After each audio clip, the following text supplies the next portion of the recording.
বাংলা নববর্ষ 1432 উদযাপন উপলক্ষে বর্ণিল আয়োজনে রাঙ্গাবালিতে উপজেলা প্রশাসনের উদ্যোগে বর্ষবরণ আনন্দ শোভাযাত্রা অনুষ্ঠিত হয়েছে। শোভাযাত্রায় অংশ নিয়েছেন রাজনৈতিক নেতৃবৃন্দ, শিক্ষা প্রতিষ্ঠানের শিক্ষার্থী, সাংস্কৃতিক সংগঠনের কর্মী এবং নানা বয়সী মানুষ। সবাইকে জানাই শুভ নববর্ষের শুভেচ্ছা। নতুন বছরের সাথে সবার জীবনে সুখ, শান্তি ও ভালোবাসা বয়ে আনুক, এইটাই দোয়া ও ভালোবাসা। ভোর থেকেই উপজেলা চত্বর ছিল উৎসবের রঙে রাঙানো। ভোরের আলো ফুটতেই বিভিন্ন শ্রেণী পেশার মানুষ জমতে শুরু করে। আজ শুভ নববর্ষ, আগামী বছরটা যেন আমাদের খুব ভালোভাবে কাটে, এই আমাদের প্রত্যাশা। এবং এই শুভ নববর্ষটা হলো আমাদের আনন্দ উৎসব।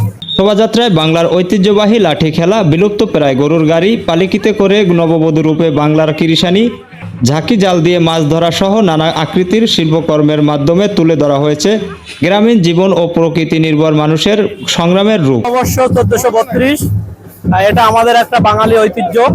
এই দিন আমরা সবাই আমাদের দেশীয় পোশাকে এবং দেশীয় খাদ্য খাবারের আমরা এই দিনটা ঐতিহ্যের সাথে পালন করি।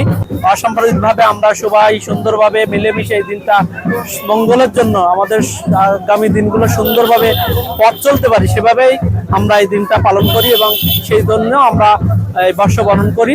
সবার জন্য শুভ নববর্ষ। আবারও সবাই। উপজেলার বিভিন্ন প্রান্ত থেকে এই বর্ণিল শোভাযাত্রায় অংশ নিতে হলুদ, লাল, সবুজ ও কমলা রঙের পোশাকে সেজেছেন সবাই।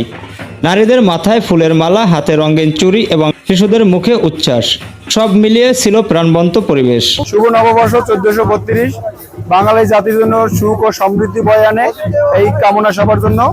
আর আমরা চাই যে নতুন বছর যেমন শুভ সূচনা হয়েছে, পরবর্তী সময়গুলো আমাদের ভালোভাবে কাটে এবং সারা বছর আমরা সুখ ও সমৃদ্ধিশালী একটা দেশ হিসেবে নিজেদেরকে দাবি করতে পারি।